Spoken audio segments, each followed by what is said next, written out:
இன்னைக்கு நம்ம இருள் சாம்ராஜ்யத்தின் dark races and infinity earth comic சீரிஸோட இஷ்யூ 13 இருக்கோம். ப்ரீவியஸ் இஷ்யூ பார்க்காதங்க ப்ளீஸ் போய் செக் பண்ணிட்டு வந்துருங்க. நம்ம சேனல்ல ஆல்ரெடி அப்லோட் பண்ணிட்டோம். அப்படி நம்ம சேனலுக்கு சப்ஸ்கிரைப் தட்டி விட்டுருங்க. வீடியோவை கேட்க ஆஃப் பண்ணிடலாம். நான் இப்போ எங்க இருக்கேன்? இங்க ரொம்ப இருட்டா இருக்கு. இங்க யாருமே இல்ல. இங்க நான் மட்டும் தான் இருக்கேன் தனியா, அதுவும் ஒரு பயங்கரமான இருட்டுக்குள்ள. அப்படின்னு நைட் விங் ஒரு பயங்கரமான இருட்டுக்குள்ள இருந்துட்டு தனக்கு தானே பேசிட்டு இருக்காரு. அப்ப இன்னொரு பக்கம் டெத் ஸ்டோக்குக்கும் நம்ம சூப்பர் ஹீரோஸ்க்கும் சண்டை வர ஆரம்பிக்குது. டெத் ஸ்டோக்கு கீழே நைட் விங் டார்க் ஃபோர்ஸால கட்டுப்படுத்தப்பட்டு டார்க் ஃபோர்ஸ்க்கு கொஞ்சம் கொஞ்சமா அடிமையாகிட்டு இருக்காரு. இன்னொரு பக்கம் டெத் ஸ்டோக் அடிக்க வந்த சூப்பர்மேனை டெத் ஸ்டோக் தன்னோட உடம்புல சுத்தி இருந்த அந்த டார்க் ஃபோர்ஸ் சக்திகளால உருவாக்குன ஒரு இரும்பு சங்கிலியை வச்சு அவர் தாக்க வந்த சூப்பர்மேனை பிடிச்சிடுறாரு. அப்ப இன்னொரு பக்கம் அந்த இடத்துல டாக்டர் லைட் வந்து அங்க இருக்க சூப்பர் ஹீரோஸை பார்த்து இந்த மல்டிவர்ஸ் முழுவதுமா டார்க் ஃபோர்ஸ் சூழ்ந்துட்டு இருக்கு, அதை தடுக்கிறதுக்கு என்கிட்ட ஒரு ஐடியா இருக்கு. இந்த மல்டிவர்ஸை சுத்தி சூழ்ந்துட்டு இருக்க டார்க் ஃபோர்ஸை எதிர்த்து நம்ம ஒரு லைட் ஃபோர்ஸ் இந்த மல்டிவர்ஸ்ல உருவாக்கணும். அதாவது இந்த டார்க் ஃபோர்ஸ் எதிர்த்து நம்ம இந்த மல்டிவர்ஸ் முழுவதுமா வெளிச்சத்தை பரப்ப போறோம். இது மூலமா இந்த மல்டிவர்ஸ் சுத்தி இருந்த டார்க் ஃபோர்ஸ் எல்லாமே வெளிச்சத்தினால இந்த மல்டிவர்ஸை விட்டு விலகி அதோட சக்திகளை இழக்க ஆரம்பிக்கும். அப்போ அந்த டார்க் ஃபோர்ஸ் நம்மளோட மல்டிவர்ஸை விட்டு முழுவதுமா விலகி போயிடும். ஆனா நான் இந்த மல்டிவர்ஸ் முழுவதுமா வெளிச்சத்தை பரப்புறதுக்கு லைட்னிங் ஸ்பீட்ல போகக்கூடிய ஒருத்தரோட உதவி எனக்கு தேவைப்படும் அப்படின்னு டாக்டர் லைட் அங்க இருக்க சூப்பர் ஹீரோஸை பார்த்து சொல்ல, அதுக்கு அங்க இருந்து மிஸ்டர் டெரிஃபிக் உங்களோட லைட்னிங் ஸ்பீட் அளவுக்கு ஈடு கொடுத்து போற அளவுக்கு இங்க யார் இருக்கா அப்படின்னு மிஸ்டர் டெரிஃபிக் அவங்கள பார்த்து கேட்க, அப்போ அவங்க இருந்த கிரீன்லாண்டர் வேற யாரு, நான் தான், என்னால லைட்னிங் ஸ்பீட் அளவுக்கு போக முடியும் அப்படின்னு கிரீன்லாண்டர் சொல்ல, அதுக்கு மிஸ்டர் டெரிஃபிக் நீ என்ன நினைச்சு பேசிட்டு இருக்க கிரீன்லாண்டர் அப்படின்னு மிஸ்டர் டெரிஃபிக் கிரீன்லாண்டர் பார்த்து சொல்லிட்டு கிரீன்லாண்டர் மேல மிஸ்டர் டெரிஃபிக் லைட்டா கோவப்படுறாரு.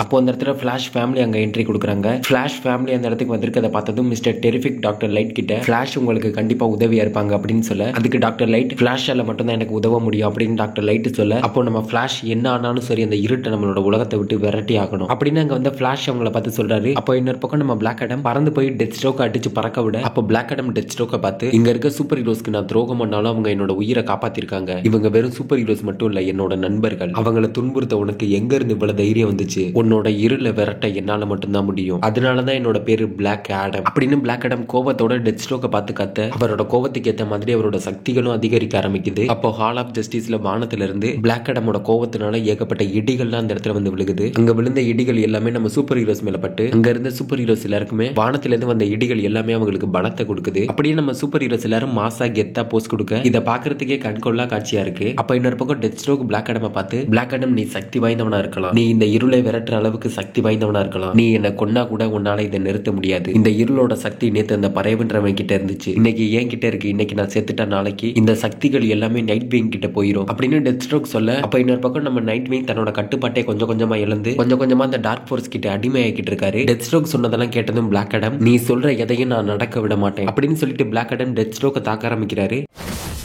இன்னொரு பக்கம் நம்ம ஃபிளாஷ் ஃபேமிலி மல்டிவர்ஸை சுத்தி இருக்கிற டார்க் ஃபோர்ஸை விளக்குறதுக்காக, மல்டிவர்ஸ் முழுவதுமா வெளிச்சத்தை பரப்புறதுக்காக மல்டிவர்ஸை சுத்தியும் நம்ம ஃபிளாஷ் ஃபேமிலி ஓட ஆரம்பிக்கிறாங்க. ஃபிளாஷ் கூட சேர்ந்து டாக்டர் லைட்டும் லைட் வேகத்துல இந்த மல்டிவர்ஸை சுத்தியும் பயணிச்சு இந்த மல்டிவர்ஸ் முழுவதுமா வெளிச்சத்தை பரப்புறாங்க. இந்த வெளிச்சத்தினால மல்டிவர்ஸை சுத்தி இருந்த டார்க் ஃபோர்ஸ் முழுவதுமா மல்டிவர்ஸை விட்டு விலகி நம்ம மல்டிவர்ஸ் முழுவதுமா தன்னோட பழைய நிலைமைக்கு திரும்பிடுது. அப்போ ஃபிளாஷ் டாக்டர் லைட் கிட்ட நம்ம எத்தனை வருஷமா ஓடி இந்த மல்டிவர்ஸ் முழுவதுமா வெளிச்சத்தை பரப்பணும் அப்படின்னு ஃபிளாஷ் கேட்க, அதுக்கு டாக்டர் லைட் நம்ம வருஷ கணக்கான ஓடி இந்த மல்டிவர்ஸ் முழுவதுமா வெளிச்சத்தை பரப்பல, நமக்கு ஒரு சில நொடிகள் தான் ஆச்சு, அதுவும் நம்ம ஒளியோட வேகத்துல பயணிச்சதுனால மட்டும்தான் நம்மளால இதை பண்ண முடிஞ்சது அப்படின்னு டாக்டர் லைட் ஃபிளாஷ் கிட்ட சொல்றாங்க. அப்ப இன்னொரு பக்கம் மிஸ்டர் டெரிஃபிக் வானத்தை பார்த்துட்டு, ஒரு வழியா நம்ம இந்த உலகத்தை இல்ல, இந்த உலகம் மாதிரி பல உலகங்கள் ஒன்னா இருக்கிற ஒரு மல்டிவர்ஸை நம்ம காப்பாத்திட்டோம் அப்படின்னு சொல்லிட்டு மிஸ்டர் டெரிஃபிக் வானத்தை பார்த்துட்டு சிரிச்சிட்டு இருக்காரு. அப்ப இன்னொரு பக்கம் ஹால் ஆஃப் ஜஸ்டிஸ்ல நம்ம சூப்பர் ஹீரோஸ் எல்லாரும் சண்டை போட்டுட்டு இருந்த டார்க் ஆர்மி, ஹால் ஆஃப் ஜஸ்டிஸ்ல இந்த டார்க் ஆர்மி மொத்தமும் அங்க இருந்து மறைஞ்சு போயிடுது. இன்னொரு பக்கம் டெத் ஸ்ட்ரோக்குக்கும் பிளாக் ஆடமுக்குமான சண்டையில டெத் ஸ்ட்ரோக் பிளாக் ஆடமை போட்டு மரணட்டி அடிச்சு பிளாக் ஆடமை கிட்டத்தட்ட அடிச்சே நாக் டவுன் பண்ற அளவுக்கு போயிடுறாரு. பிளாக் ஆடம் நீ கூட சக்தி வாய்ந்தவனா இருப்பேன்னு நினைச்சேன், ஆனா நீ இவ்வளவு கோலையா இருப்பேன்னு நான் கொஞ்சம் கூட எதிர்பார்க்கல.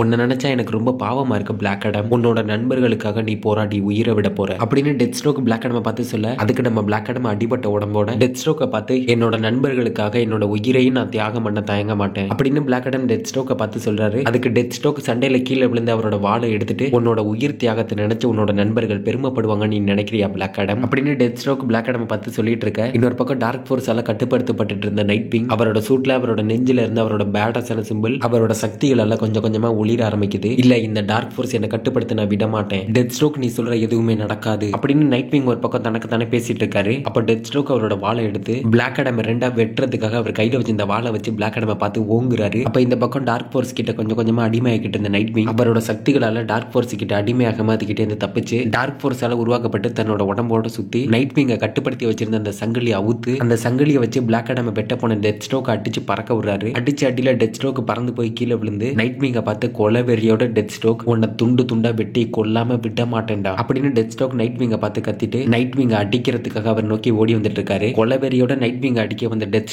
ஸ்ட்ரோக்கோட பொண்ணு அவரை தடுத்து நிறுத்தி அவர்கிட்ட, அப்பா நீங்க பண்ண வரைக்கும் போதும், இப்போ உங்களுக்கு உதவி தேவைப்படுது, நான் உங்களோட பொண்ணு, தயவு செஞ்சு நான் சொல்றது கேளுங்க அப்படின்னு டெத் ஸ்ட்ரோக்கோட பொண்ணு அவரை தடுத்து நிறுத்தி அவர்கிட்ட சொல்ல, அவளை கோவத்தோட இருந்த டெத் ஸ்ட்ரோக் அவரோட பொண்ணை பார்த்ததும் சடனா மனசு உடைஞ்சு போய் சோகமா அவகிட்ட நான் எதையும் வேணும்னு பண்ணல அப்படின்னு சொல்ல, அதுக்கு டெத் ஸ்ட்ரோக்கோட பொண்ணு அவரை கட்டி பிடிச்சவர்கிட்ட, எனக்கு தெரியும்பா நீங்க எதையும் வேணும்னு பண்ணிருக்க மாட்டீங்க, அந்த டார்க் ஃபோர்ஸ் தான் உங்களை கட்டுப்படுத்தி பண்ண வச்சுச்சு அப்படின்னு அவரோட பொண்ணு அவர்கிட்ட சொல்றாங்க. இதோட இங்க நடந்த நம்ம சூப்பர் ஹீரோஸ்க்கும் வில்லன்ஸுக்குமான சண்டையா இருக்கட்டும், இந்த உலகத்தை அழிக்க வந்த மல்டிவர்ஸா இருக்கட்டும், அப்படின்னு இங்க நடந்த எல்லாமே ஒரு முடிவுக்கு வந்து இந்த உலகம் ஒரு பேரழிவுல இருந்து தப்பிச்சு கொஞ்சம் கொஞ்சமா பழைய நிலைமைக்கு திரும்ப ஆரம்பிக்குது. இதோட இந்த இருள் சாம்ராஜ்யத்தின் காமிக் சீரிஸோட இஷ்யூ 13 முடியுது. அடுத்து என்ன நடக்க போகுது அப்படின்றத பத்தி தொடர்ந்து பார்ப்போம் அடுத்த இஷ்யூல. அப்படி நம்ம சேனலுக்கு சப்ஸ்கிரைப் தட்டி விட்டுருங்க. அடுத்த வீடியோல பார்க்கலாம்.